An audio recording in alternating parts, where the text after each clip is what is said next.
Assalamualaikum warahmatullahi wabarakatuh. Pada kesempatan kali ini saya akan membahas mengenai sistem persamaan linier. Nah, apa itu sistem persamaan linier? Sistem persamaan linier mempunyai bentuk umum seperti ini ya. Jadi ini persamaan yang pertama, yaitu A11 X1 ditambah A12 X2 ditambah A13 X3 ditambah dengan sampai dengan A1N XN sama dengan B. Jadi ini persamaan pertama, lalu yang bawahnya persamaan yang kedua, ini ketiga, sampai dengan persamaan M. Jadi sistem persamaan linear itu dibentuk dari lebih dari satu persamaan. Di sini A-nya ya sama B-nya itu adalah konstanta. Yang B-nya itu adalah konstanta. Sedangkan X-nya di sini adalah variabelnya ya, atau peubahnya. Nah, di sistem persamaan linier ini atau singkat dengan SPL, nanti ada dua ya, ada SPL tidak homogen, ada juga SPL homogen. SPL yang tidak homogen itu ini bentuk umumnya ya. Kalau SPL homogen itu nanti sama dengannya itu semuanya 0 gitu ya. Ya, untuk homogen juga nanti kita akan mempelajarinya gitu.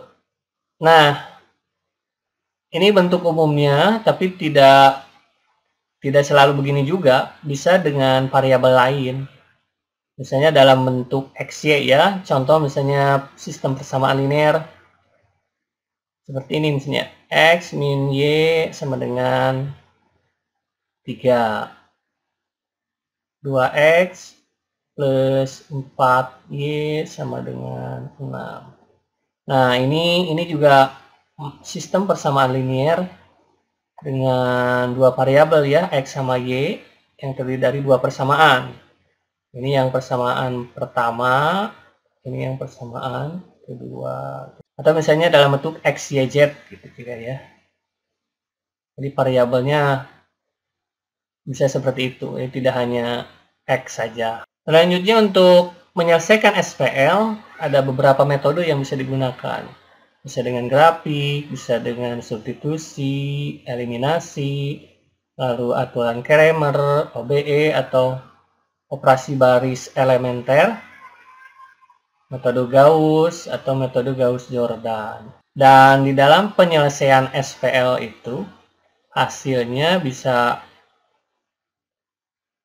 solusi tunggal gitu ya, bisa juga banyak solusi, atau malah tidak ada solusinya. Gitu. Jadi bisa 3 kemungkinan nih untuk penyelesaian SPL ini. Bisa solusi tunggal, banyak solusi, atau tidak ada solusi. Nah, misalnya yang pertama memiliki solusi tunggal ya. Di sini ada tunggal. Contoh misalnya yang mudah, di sini ada dua persamaan. Persamaan pertama 4x1 dikurangi x2 sama dengan 2. Ini untuk persamaan yang pertamanya.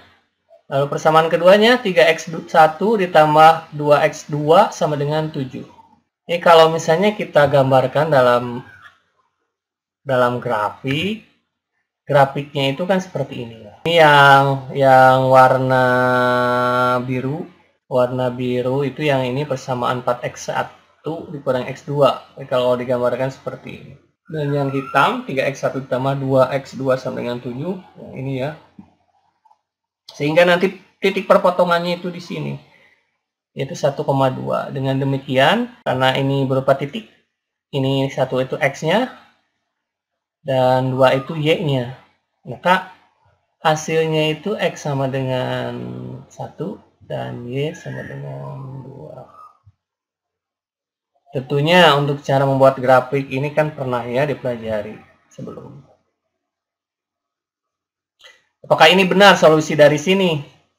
Kita cek saja. Misalnya ini kita ganti. Ya, mohon maaf. Ini berarti X2 ya. Nah, ini X2. ini X1, X2. Karena ini bentuknya bukan XY ya. Nah, ini X1. Maka X1-nya itu sama dengan 1.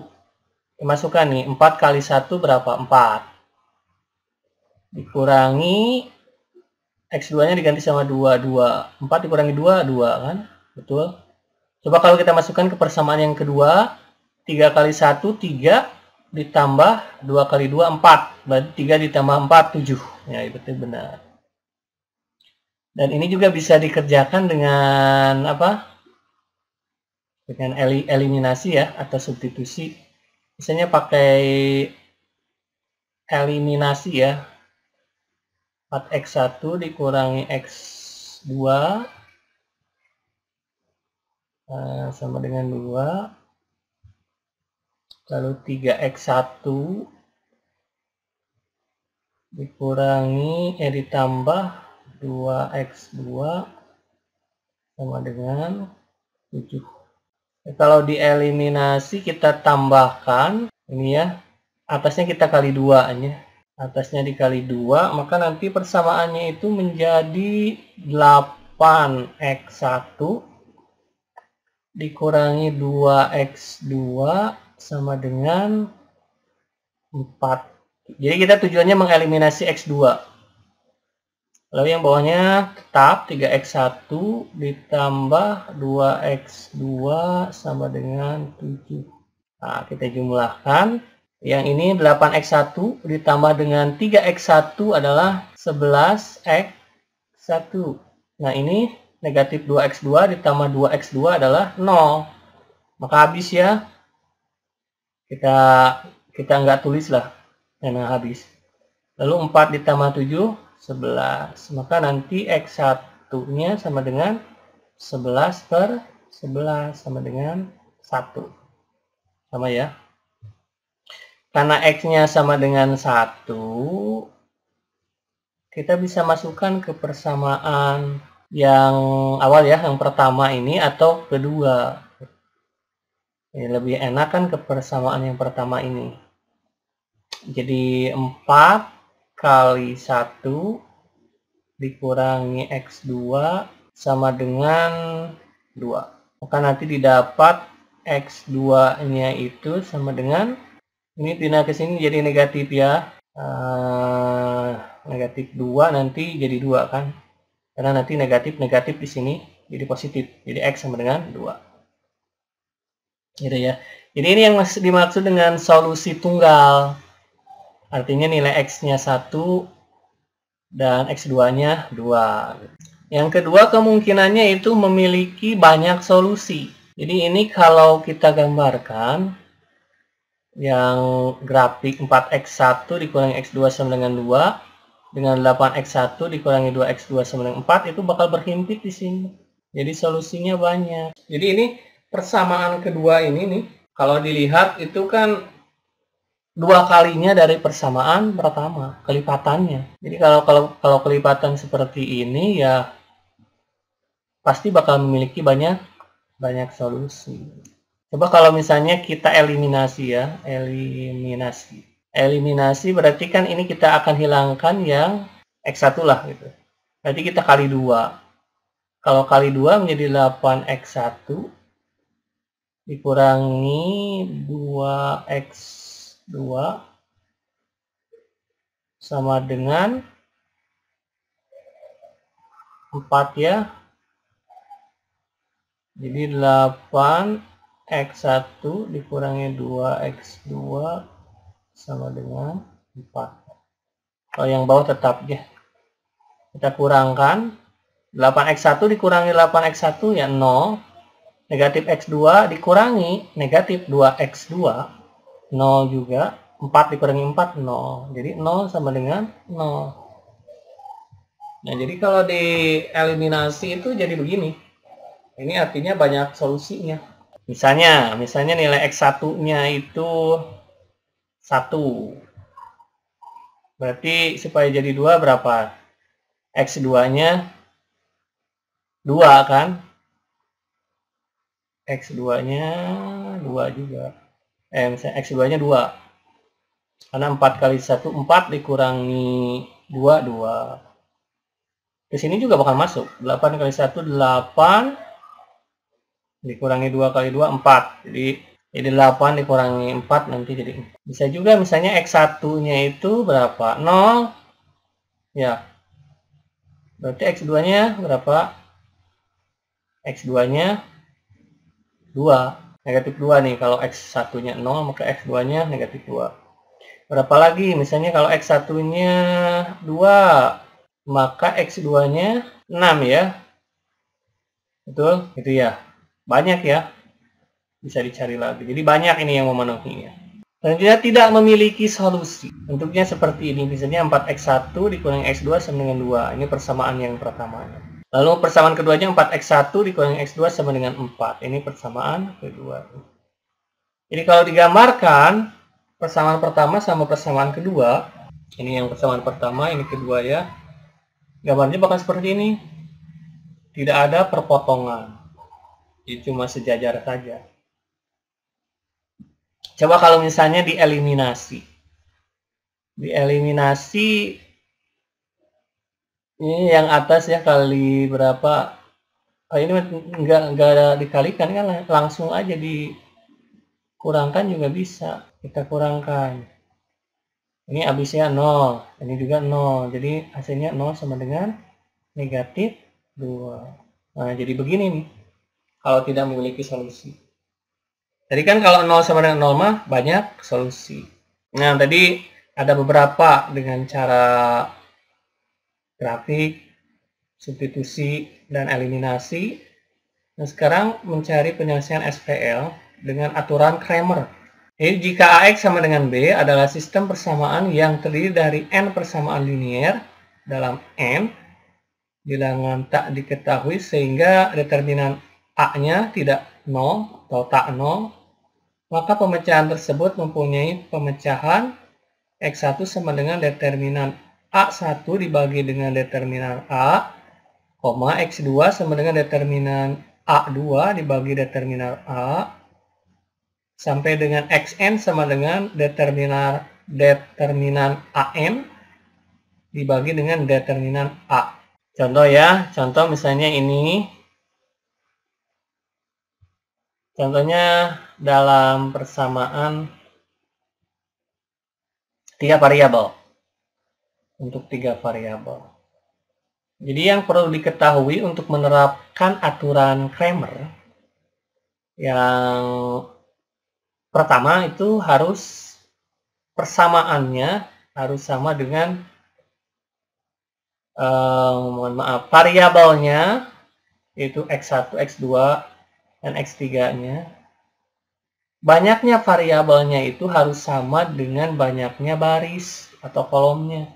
Di sini kan variabelnya ada 3, 1, 2, 3. Barisnya juga ada 3, kolomnya ada 3. Jadi ini bisa dilakukan. Jadi kan tadi kalau dilihat definisinya itu yang terdiri dari N persamaan linier dalam N bilangan tak diketahui. Ya. Jadi artinya bahwa syarat aturan Cramer itu bila variabelnya, kalau misalnya variabelnya 3, maka persamaannya pun harus 3. Maka ini bisa diterapkan aturan Cramer. Itu yang pertama. Yang kedua, determinan A-nya. Determinan A-nya itu ini yang ada variabelnya ini. Jadi untuk nyari determinannya ini dipisahkan konstanta tadi dengan variabel. Misalnya ini X1, X2, dan X3. Ditulis dalam sebuah matrik menjadi 1, 1, 2. Ini untuk baris yang pertama. Baris yang kedua, 2, 4, negatif 3. 2, 4, negatif 3. Lalu baris yang ketiga, 3, 6, negatif 5. 3, 6, negatif 5. Nah, ini yang dimaksudnya adalah untuk determinan A-nya. Determinan A-nya ini tidak boleh 0. Karena menjadi pembaginya. Gitu ya. Jadi kalau misalnya persamaannya kayak gini, misalnya X dikurangi Y ditambah Z sama dengan 3. Dan 2X dikurangi Y dikurangi 3Z sama dengan 4. Nah, ini tidak bisa memakai aturan Cramer karena di sini variabelnya ada 3, ya X, Y, Z, dan persamaannya ada 2. Ini ada 2 persamaan. Ini yang pertama, ini persamaan kedua. Seperti itu. Kalau bentuknya gini masih bisa ya. Misalnya X min Y sama dengan negatif 1. 2X dikurangi 3Y sama dengan 6. Nah, kalau ini bisa pakai aturan Cramer. Tapi juga harus dicek dulu ininya. Determinannya apakah 0 atau tidak. Kalau 0 ya tidak bisa juga. Nah, ya, nah tadi penjelasan yang untuk nyari determinan A. Nah, kita lanjut ya. Ini kan soalnya yang ini. Untuk nyari A tadi udah disebutkan, kita buat sebuah matriks dulu. Ini kolom siku ya. Pertama untuk mencari matrik A-nya. Matrik A-nya itu didapat dari ini. Yang variabel pertamanya ya. Tadi udah dijelaskan. Lalu kita cari ini determinannya. Dan setelah dicari itu hasilnya itu adalah negatif 1. Kita bisa cari dengan cara yang sudah kalian ketahui ya, yaitu harus. Yang kedua, kita cari A1-nya. Jadi kita cari A1, A2, sampai A3. Kenapa sampai A3? Karena variabelnya ada 3. Kalau variabelnya 4, maka harus sampai A4. Tentunya kalau variabelnya 4, ya barisnya juga harus ada 4. Yang pertama, ya, tadi udah ya, yang A ini. Lalu yang selanjutnya A1. Ini A1. Jadi untuk mencari A1, kita lihat ini yang sama dengannya. Yang sama dengan dari soal. Yang dari soal itu. 910 kita simpan di kolom pertama. 910. Untuk cari A1 ya. Sekali lagi. Jadi yang sama dengannya. Yang dari soal. Kita simpan di kolom pertama, yaitu 910. Untuk ngisi kolom keduanya, masih tetap, yaitu 146. Yang dari sini ya, yang dari awal. Lalu 2, negatif 2, negatif 3, negatif 5. Kita cari determinannya, dan nanti hasilnya itu untuk A1 adalah negatif 1. Paham ya? Selanjutnya yang A2. Yang A2, kita lihat nih. Untuk kolom pertamanya, 1, 2, 3, tetap. Artinya tetap T kita ambil dari soal 1, 2, 3 gitu kan. Yang diganti adalah yang kolom kedua. Ini kolom kedua nih. Yang tadi mah kan kolom 2T 146, kita ganti dengan 910. Yang dari sama dengan ini. Kolom ketiga sama ya, masih sama 2, negatif 3, negatif 5. Kita cari determinannya. Nah, nanti didapat determinan A2-nya adalah negatif 2. Dan seterusnya ya, ini A3-nya juga sama, yang diganti cuma yang kolom ini, yang kolom ke-3-nya sama 910. Dicari juga nanti hasilnya. Selanjutnya untuk mencari nilai X1-nya itu, kita lihat determinan A1, yaitu negatif 1 dibagi dengan determinan A. Negatif 1 dibagi dengan negatif 1 isinya adalah 1. Lalu untuk X2-nya determinan A2 dibagi dengan determinan A. Determinan A2 itu nilainya adalah negatif 2 dibagi dengan determinan A, yaitu negatif 1. Jadi negatif 2 dibagi negatif 1 itu adalah 2. Dan yang terakhir yang X3, yaitu determinan A3, negatif 3 ya, dibagi dengan determinan A, yaitu negatif 1. Maka hasilnya adalah 3. Jadi nilai X1-nya sama dengan 1, X2-nya sama dengan 2, dan X3-nya sama dengan 3. Untuk mengecek benar apakah tidak hasil ini, masukkan aja ke 3 persamaan ini. Coba kita cek ya. Misalnya ke persamaan pertama, kita ganti X1-nya dengan 1, maka 1 ditambah dengan 2, ditambah dengan 2 kali X3-nya berapa? 3. Isinya berapa? 1 ditambah 2, 3. 3 ditambah 3 kali 2, 6 ya. 9. Betul kan? Ini betul. Kepersamaan kedua pun juga sama, jadi 2 kali 1 ditambah 4 kali 2 dikurangi 3 kali 3. 2 ditambah 10 ya, 10 lalu dikurangi 9, isinya 1 ya. Benar kan? Dan kalau dimasukkan di sini juga pasti bakal benar nih. Jadi 3 kali 1, 3 ditambah 12 ya. 12 jadi 15. Ini 15 dikurangi dengan ya, 0. Nah, gitu ya. Berarti udah memenuhi nih. Udah memenuhi ketiga persamaan ini, maka jawabannya adalah benar. Itu ya cara ceknya. Saya rasa sekian dulu untuk pembahasan kali ini. Semoga bisa dipahami. Wassalamualaikum warahmatullahi wabarakatuh.